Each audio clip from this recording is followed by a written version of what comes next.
Hi guys, welcome to my channel, or welcome back to my channel. If you're new here, my name is Kelsey, and today I'm going to be doing something that's a little bit of a year in the making.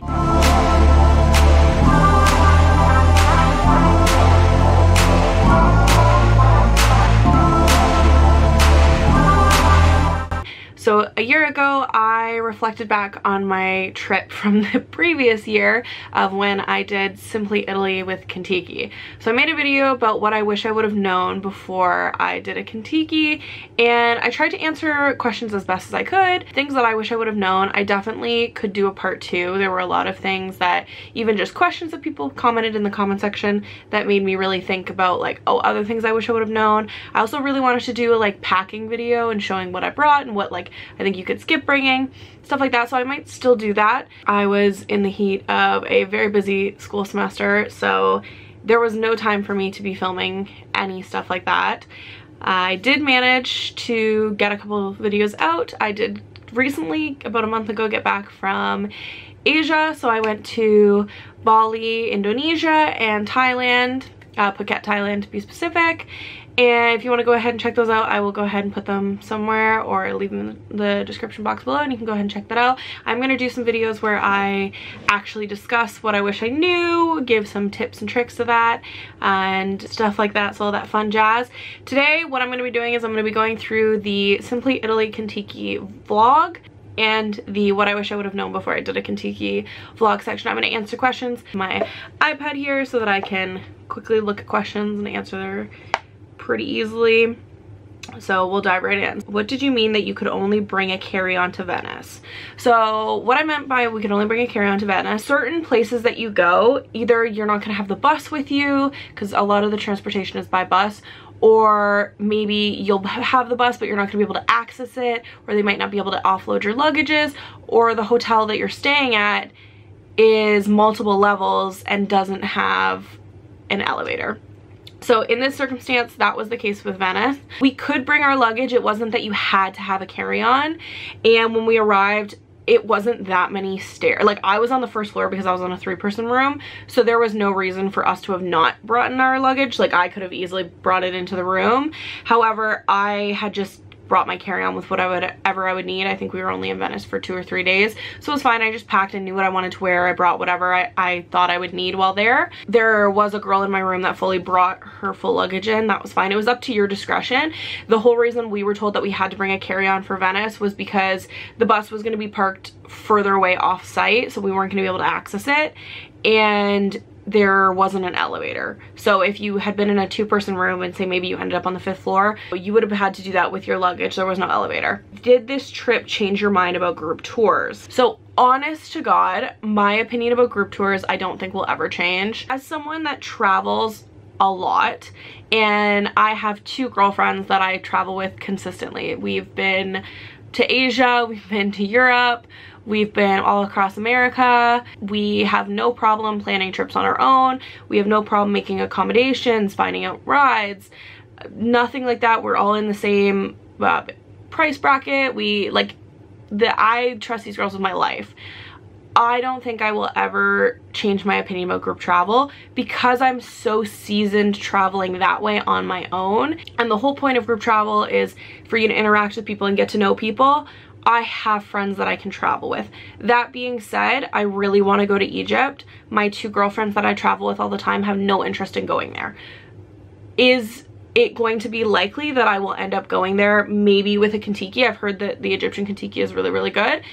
Highly likely. I've looked into it many, many times. In my opinion, group travel is just not my form of travel. I don't like having to stay on someone else's schedule is the biggest thing. And also, I do think group travel, you miss out on some things. Yes, you get to have this amazing experience with all of these people, and you get to meet people from all around the world and make these lifelong connections, and that's great. I'm not undermining that. That is probably one of the best pros that come with group travel, is getting to meet people from around the world and stepping outside your comfort zone. That is great. And you're gonna have these lifelong experiences with these new people and people from different walks of life, and just so many good things about group travel. But then it comes into the part of you're going to miss things because you can only do certain things that will accommodate a large set of people. I also did the same trip and had been to Italy before. It was a bit of a repetition, as you said, and I also enjoyed revisiting some places to see what I didn't see last time. Same.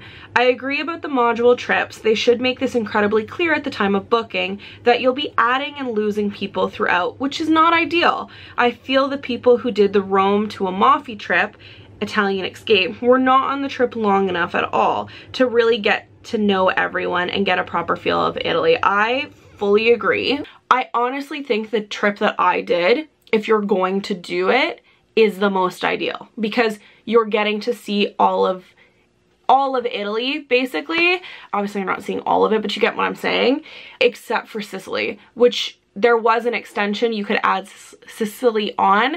I agree 100%. I signed it for Contiki this time, but it's too expensive. For the only issue was installments. That's why I did it through them, but alone, yes, you can do it. Yeah, I will say, I don't know if I really talked about this in that video. The installments is a great option if you really want to go travel, but you can't afford to just drop that right off of the bat. The only thing that I would recommend is installment travel can be kind of risky because you're paying towards the trip while trying to save for the trip. If you're able to do that and maybe you've already put savings away for it and just you have other bills that are coming out and that's why you're doing the installment plan, I completely understand. I get it. Be aware that you still have to save for travel, and on average, I would say put aside like $1,000 just for spending, especially like if you're doing, I was in Europe for 21 days. So 21 days divided by 1,000, that's actually not that, like, that's not a lot to live off of. It is, but if you have to pay for your meals all day, we've got lots of questions. Number one, where did you find travel insurance? Was it cheap? I'm also in Toronto. I'm not going to answer this question because I actually have insurance through underneath my mother's work. Was 3-person accommodation nicer than 2? Yes and no. I will agree that in some cities it was nicer. The rooms were usually bigger. However, in Milan it was not bigger. We were only there for a night though. It was genuinely like a single room with 3 single beds that were basically touching. Everywhere else, I would say they were nicer, especially in like Venice. Our room was huge. In comparison to everyone else, it was smaller. I have heard from other people though on other Contikis, if you do like say the Europe Express, stuff like that, that you end up in a hostel styled room. I didn't experience that. So next one is, did you bring euros or did a lot of places take card? Pretty much everywhere takes card. I would still say have cash. It's very different if you're going to say somewhere like Asia. Like when we went to Asia, not every place that we went to in Bali took card, and if they did, it was like a service charge of like 2%, stuff like that. I would say that it's really important, especially in Thailand. Sometimes our cards weren't working and stuff like that. So I would say equal parts card, equal parts cash. Was the meetup awkward? LMAO. I can be awkward AF and dread the first day of anything. I think anytime you are meeting someone, the meetup can be quite awkward. I won't lie to you. However, you have to remember that these are people from all around the world that are, a lot of them are solo travelers. Like for the vast majority, if they did come with someone, they came with maybe like one other person. So everyone is open-minded. They want to get to know each other. There are the odd person that, you know, they kind of just want to do their own thing. Everyone is there to have a good time. People are being social, so I wouldn't worry about it being awkward. I'm doing the Italian Espresso in September this year. This was 11 months ago, so they did it already and I hope it went well. And I'm so excited to go after watching this video. Do you have any must-dos for excursions or any to steer clear of? When it comes to excursions, I would say do whatever you think that you will like. Like I said, I didn't do the Colosseum, I didn't do the Vatican. I had already done both of those. I will say is any of the included meals usually aren't very good. That was just my experience. Any of the excursion foods were usually 10 out of 10 good. So I did the Venice walking tour. That one was also really worth it. I would do that. Ones that I would say like don't do is like there's one that's like mask making, or you order shirts or something. Like those aren't worth it unless like you really want to do that, but I don't think that's worth it. Overall, I would say all of the excursions were pretty much worth it, the ones that I did at least. There was a pasta making one. I feel like I should have probably done that. I didn't do that, but that I should have done that. Thanks for your video. What kind of luggage slash bags did you take with you? I will go ahead and show them up here. So the large luggage that I bought this a couple years ago. I don't think that it's still available. It was from Groupon. It was like a Champs discount. I think it was like $100 and something for a set of 3. They have lasted me. I will tell you that these luggages have lasted me. I do think that they are going to be gone soon. I have used all of them. The carry-on has probably been used the most. It is in the best of shape because it's never actually been checked. They are hard shelled, so they will keep your stuff safe. The large side wheels are starting to go. However, it has gone many places. This bag has been used a lot. So I would recommend these luggages. Overall, I would say you could definitely get away with doing a Contiki and even doing Europe with a carry-on bag and a backpack. Unless you like absolutely need a large luggage, which I'm not saying that you don't. You know, you want to get the Instagram fits, you want to make sure you have everything, especially if you're traveling in the winter. Like, it might be kind of hard to do that because you got coats, you got lots of big layers. You could easily do it with just a carry-on and a backpack. Hands down, I also travel a lot with the sports teams for my job. This backpack has been a lifesaver. This is the smaller size, and hands down, I would fully recommend this. There's a bigger version of this. I've seen it on Temu. I just got mine off of Amazon. This bag is great. It has a hidden pouch in the back that you can put your passport in it. It straps up, side thing. There's an be able to charge it. This isn't an ad either. They're not sponsoring me.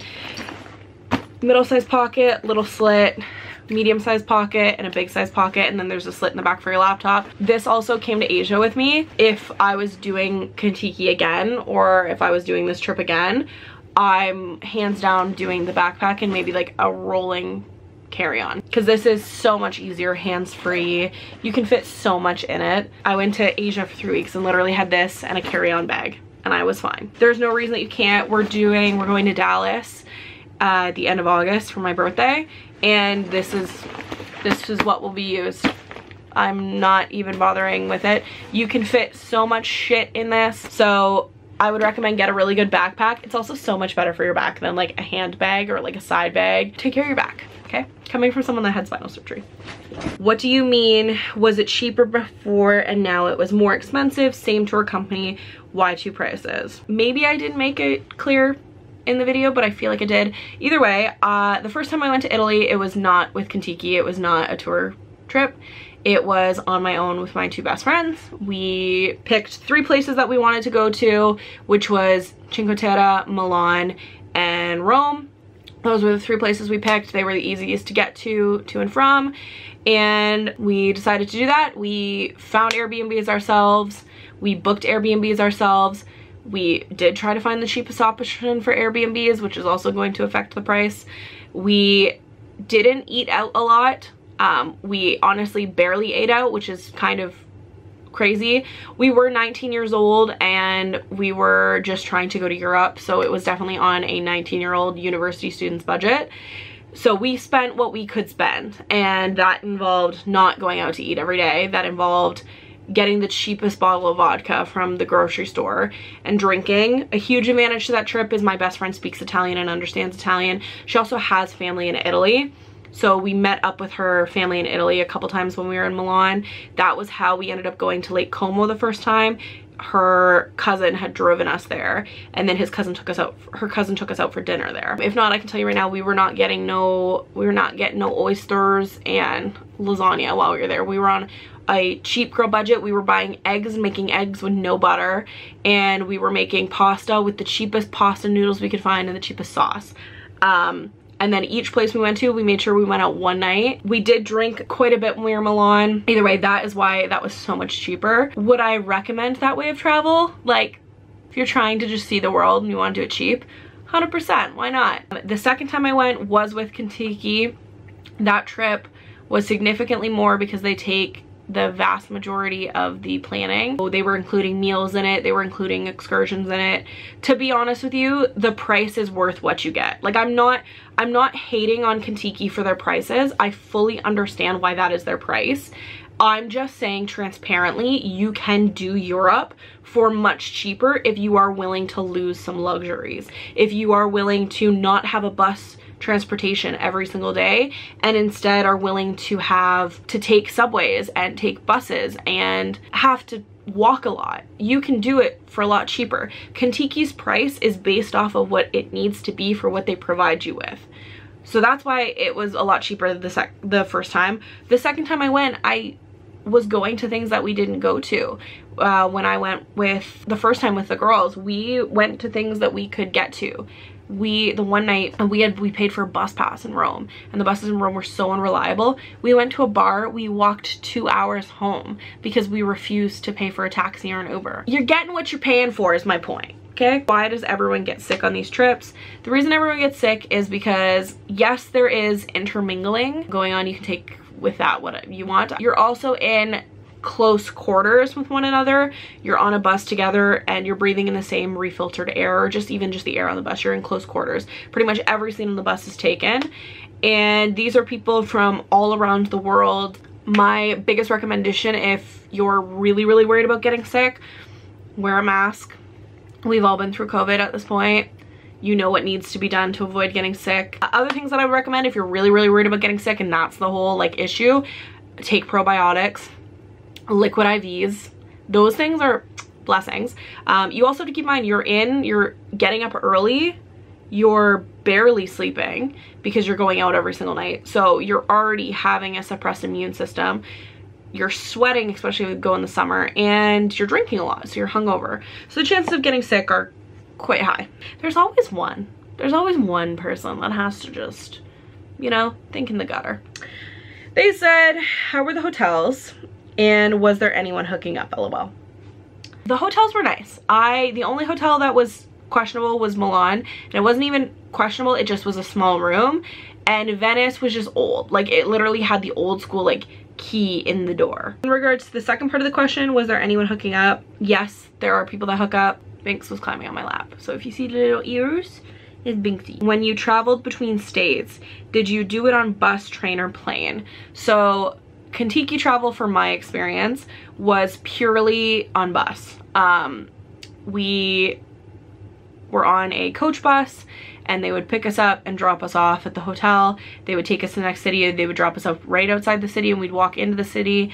It was all coach bus. If you did the extension to Sicily, I'm pretty sure this Sicily flight was included in your thing, but it probably was also all bus from there. So yeah, that is it. Those were all of the questions.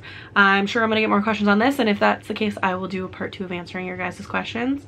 I really hope you guys enjoyed the video, and if you're considering doing a Contiki, do it. I fully encourage it.